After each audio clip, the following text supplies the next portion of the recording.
Back on News at Prime, thanks for staying on. The city of Johannesburg again in the spotlight just days after the murder of DJ Warras was gunned down outside a hijacked building on Tuesday afternoon. The metro also faces decay and service delivery problems, which is impacting residents. Well, the mayor is with us in the studio to discuss some of these issues and the state of the city. Good to have you, Mayor, and greetings of the season.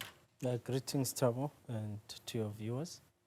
City at a glance, when you came in, I mean, you articulated what the challenge was. Firstly, was the fact that your debtors were sitting at 48 billion rands, and you needed to stabilize that situation.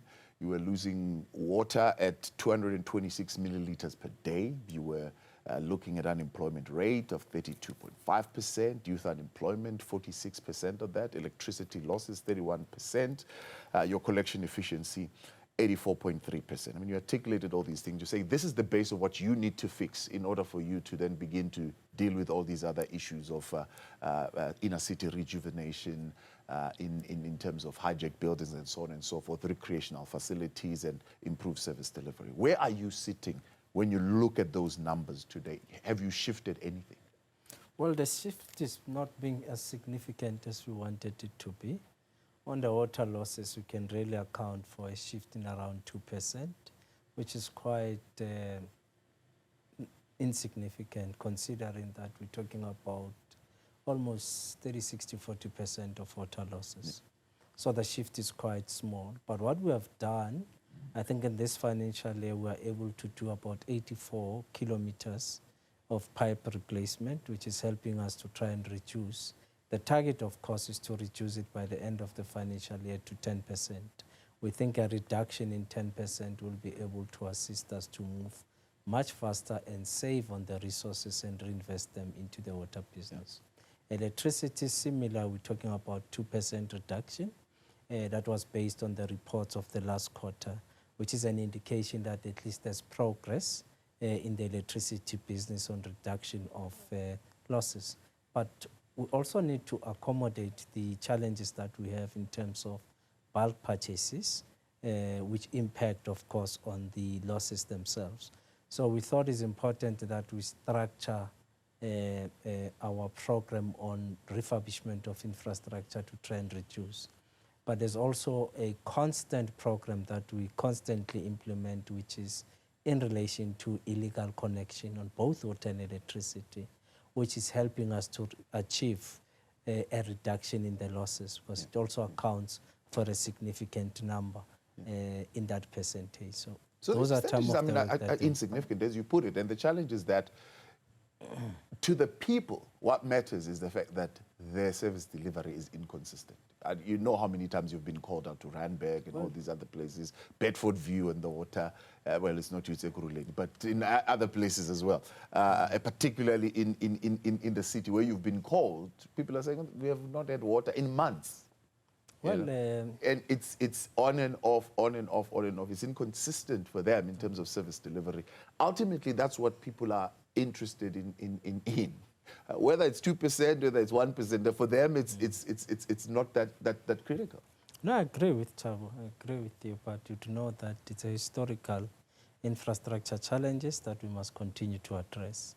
And I think if we say we are now doing 84 kilometers, which will conclude by the end of the financial year, we're also doing a replacement and refurbishment of 24 of our water reservoirs throughout the city. It's an indication that there's an intervention to address this challenge so that they don't affect us into the future. So there is a program dedicated in addressing those weaknesses. We're also addressing some of our substations, which also their health is not good, which requires us to refurbish them. Some of them are over 50 years old, so it requires to refurbish. So the resources that we have, we've therefore made certain allocations that we could afford on the basis of the budget for us to be able to gradually address some of these failures and prioritize which substations we want to deal with, which reservoirs we want to deal with, based on the resources that we have. So it's an infrastructure issue which is affecting Johannesburg. And we did say that in fact the backlog is sitting at about 200 to 250 billion. So it requires us to start making a dent in addressing it. But it's a long-term program that we are focused and committed to. And that is why you'll see in terms of our capital expenditure this year, we're able to increase it to about 8 billion with an intention of stretching it in the next financial year so that we can move, at least increase our pace of resolving this infrastructure. Opposition is not giving you a And chance lastly, to breathe. we are also saying, you look at that, I mean, immediately after the G20, for example, your commitment was you're going to initiate repairs to potholes, resurfacing of major routes like the M1, M2, highways, local roads, citywide, rehabilitation of bridges, etc., etc. Immediately, day after G20, I saw we are doing that. the DA candidate for mayoral candidate for City of Johannesburg pointing at potholes, say, look. No, remember they are in an election campaign, and of course there will be some subjective statements that they will do, but objectively we did say there are challenges. The rains that have been there were not good. I mean, to us in terms of our infrastructure, which contributes to our potholes, but it does not mean there's no work being done to address potholes. There's work on a day-to-day basis, and every Tuesday we've got a high-impact service delivery targeting those potholes, targeting road resurfacing. We've also accepted that some of our bridges, their health is not good. Probably just over 900 bridges that requires refurbishment. What are the models that we are looking at? And part of the models that we're looking at is getting the private sector to come on board of balance sheet, help us to fix those bridges, and then enter into a long-term payment arrangements. And those are some of the models that we're looking at so that we can address the bridges. Yes, there are some of the bridges that are not in good health. Now, yes, the opposition has to talk, has to make noise, but the opposition where you have done good, they're unlikely to come out and say, yes, but here they've been able to address this issue. They've done so well. They delivered a world-class event in Johannesburg called the G20, and they're continuing with their work post the G20. Yeah. Many are saying it's not because of you. It's because of national intervention. You can go and ask. They say the only reason why Joburg looked as great as it did for that couple of days was because national came and intervened. But if it was left up to you, it was not going to happen. Perhaps in what fashion did they intervene? Well, they brought in the necessary manpower to help you, and the resources to be able to help you make the city look the way it did. I hear you, but what did they bring? You tell us. You see, I can't go and Thabo. No, I mean, saying that's what the opposition is saying about you. They're saying no, it wasn't your. The City of Johannesburg was responsible to ensure that the roads are proper, the road network is proper, from the hotels right up to the venue. We had to make sure that. So the war room didn't help there? No, there was a war room. We were part of it. Okay. The Premier established a team in Gauteng, where National was also part of the team. And all three spheres had particular responsibilities that they had to deliver. The bulk of it is because it's happening in Johannesburg. Now, the municipality of Johannesburg had particular tasks to perform. Roads, traffic lights, ensuring that the streets look good, the venue in itself, where we had to come in and ensure that we beautify the venue. City Parks did a wonderful job there. We had to ensure that street lights are working throughout in the areas in which the G20 was. So we did a lot of work. 90%, probably about 60% of the work had to be done by the City of Johannesburg to ensure that the event, national government had to look at security. We also contributed with our JMPD, personnel, resources, and vehicles that ensured that there was proper management of security throughout the event. So it will not be correct to say that it was only national. Yes, there was a war room which was directing how we should implement this thing. But Joburg played a significant role in ensuring that the event is delivered. And we are continuing with the work that should be done in ensuring service delivery happens in the city. Yes, there are challenges, but we continue to strive towards making sure that we provide services to our communities. Let's talk about 3 or 4 things that you said you will do around breathing new life into the inner city. One, a dedicated inner city management unit that will be deployed to restore governance and urban management, consistently enforcing bylaws related to waste management, informal trading, and public safety. The critical one, I think, one we're talking about now is the bad building strategy, which will be decisively implemented to identify and map up problematic buildings. Would you say, honestly, today you've done anything as far as the bad buildings are concerned? Well, in terms of the bad building strategy, the strategy is in place, adopted by the mayoral committee, and it is clear what needs to be achieved. But so far, what has been the challenge, and that's what we need to respond. In November and December last year, we were able to successfully deal with about 3 buildings, which were done by the city successfully. 3 months ago, the private sector was successful on its own. Yeah, I forget the number now. You did 3 out of how many? I know it's more than... No, for government, our buildings are probably just around 45, yeah, which is a city government. We've got 12 court orders that we're implementing so far. You remember, you have to go through a tedious process of getting a court order before you can implement. But what has been the challenge, which is the issue that we have now been discussing with the private sector to come in, is what we call emergency temporary accommodation. And that is as a result of a constitutional court decision that once we evacuate people, we must find them alternative accommodation. And it has been difficult and it's quite costly to find that accommodation for those that have hijacked the building. And unfortunately, you have to do so. And that is what has been delaying the speed in which we're implementing our strategy on the bad buildings. The strategy is there, is clear on what needs to happen, but the private sector has now come on board to say, okay, City of Johannesburg, we can see that you're trying to do something to ensure that we can reclaim the city. We want to help in creating temporary accommodations for you. Yeah. So let's finalize that area. So our departments are engaging with the private sector to finalize that. Because once we have finalized that area, the program should move much, much faster.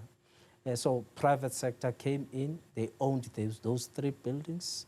They were able to clear them, of course, with support of the city, including such that they came to us and said, we are now ready to refurbish and those 3 buildings. We are ready. But the snag is that at the point where it was hijacked, services were no longer paid. We now owe the city 15 million rands. Can we engage?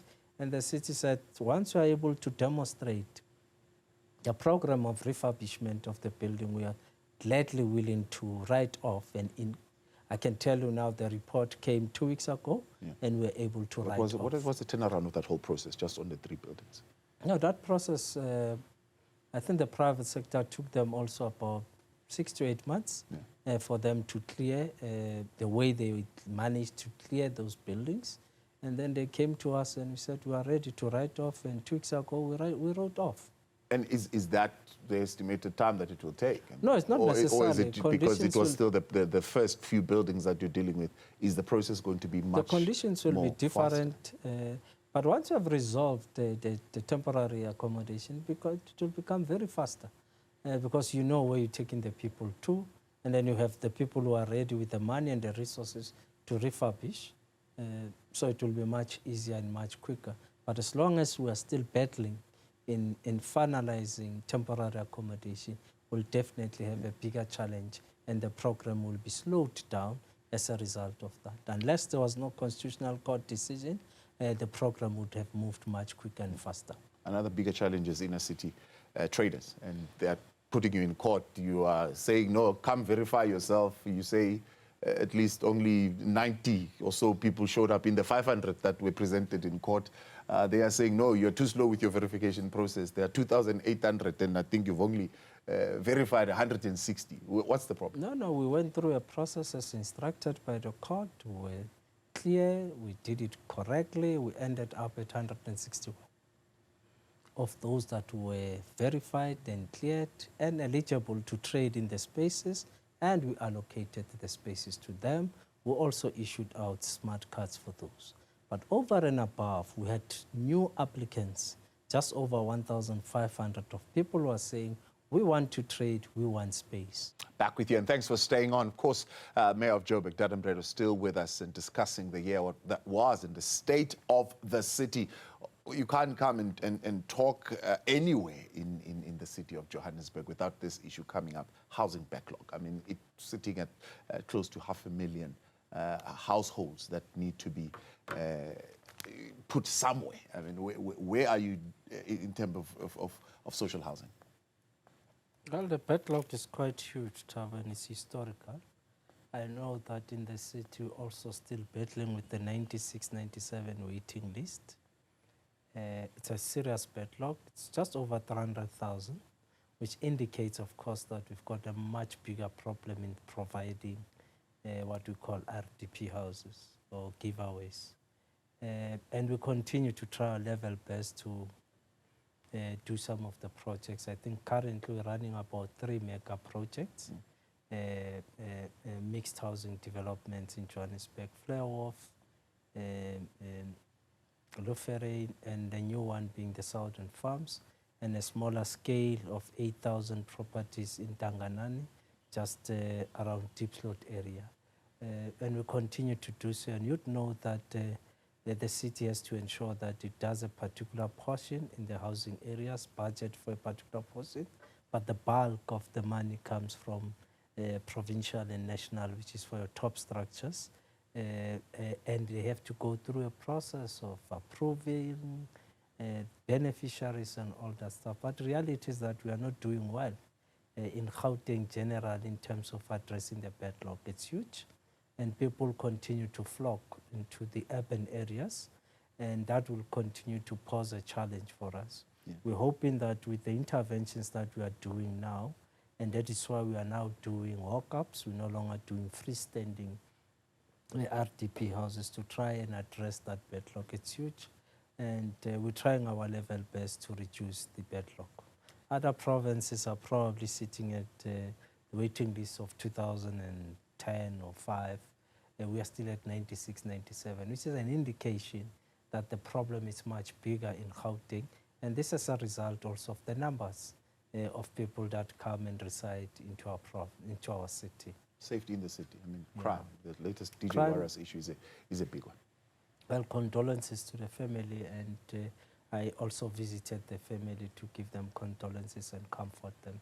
The crime issue remains a challenge in the city. There are areas, as a result of our deployments, we are beginning to see the stats, crime stats going down in some of the precincts in the inner city, but we need to do more.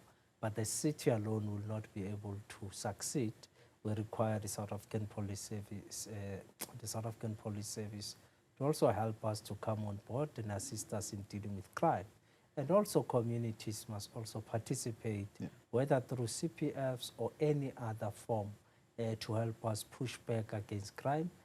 Johannesburg is still one of those areas where we've got high rates of crime, and it requires a combination of work between ourselves, communities, and law enforcement agencies.